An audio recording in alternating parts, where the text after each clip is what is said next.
মিঠাই ধারাবাহিকের পর আবারও মিত্তির বাড়ি ধারাবাহিক দিয়ে বাংলা ধারাবাহিকে কামব্যাক করেছেন অভিনেতা আদ্রিত রায়।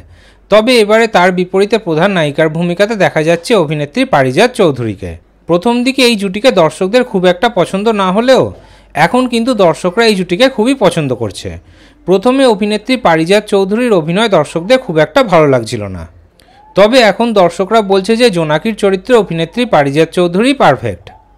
কিন্তু আপনারা কি জানেন, প্রথমে মিত্তির বাড়ি ধারাবাহিকে প্রধান নায়িকার ভূমিকায় অন্য অভিনেত্রী অভিনয় করার কথা ছিল।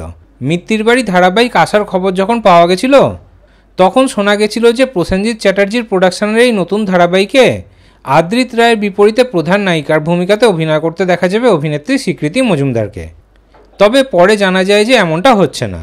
তারপরেই খবর পাওয়া যায় যে এই নতুন ধারাবাহিকে প্রধান নায়িকার ভূমিকাতে অভিনয় করবেন অভিনেত্রী সৃজা দত্ত, যাকে আপনারা বাঘা যতীন সিনেমাতে অভিনয় করতে দেখেছেন। এছাড়াও বেশ কিছু সিনেমাতে অভিনয় করেছেন তিনি। তবে তারপর খবর পাওয়া যায় যে অভিনেত্রী এখন পরীক্ষার জন্য প্রস্তুতি নিচ্ছেন, ইঞ্জিনিয়ারিং পরীক্ষার প্রস্তুতি নিচ্ছেন, পড়াশোনা নিয়ে খুবই ব্যস্ত।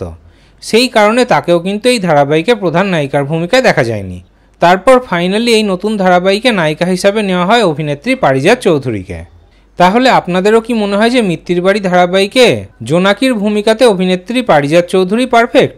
এই বিষয়ে আপনাদের কি মতামত কমেন্টে অবশ্যই জানাবেন। বাংলা ধারাবাহিকে নিত্য নতুন আপডেট পেতে চ্যানেলটি সাবস্ক্রাইব করে নেবেন।